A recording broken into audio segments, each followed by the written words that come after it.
Welcome Radharani nursery. আজ আপনাদের দেখাবো লেবু গাছের পাতা কুঁকড়ে গেলে কিংবা লেবু গাছের যদি কোনো রকম যেমন ফাঙ্গিসাইড যেগুলো ব্যবহার করা হয়, তার মধ্যে সব থেকে ভালো ফাঙ্গিসাইড হচ্ছে এই যে প্যারাফিক্স।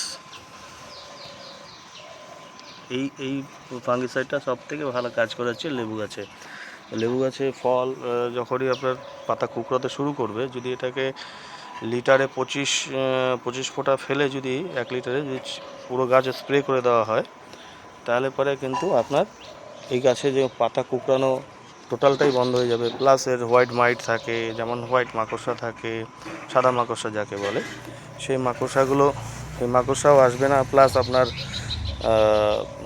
গাছের কোনো ক্ষতি হবে না, গাছ খুব সুন্দর গ্লো করবে। প্লাস গাছের আপনার অন্য কোনো পোকা কিংবা কোনো কিছুতে আক্রান্ত করার কোনো চান্স থাকবে না। কিন্তু যেমন ধরুন লেবু গাছের জন্য আপনি এটা ব্যবহার করছেন, কিন্তু লেবু গাছ ছাড়া আদার্সের আর কোনো গাছে কিন্তু এই স্প্রেটা ব্যবহার হবে না। তাহলে কিন্তু গাছের ক্ষতি ছাড়া ভালো হবে না।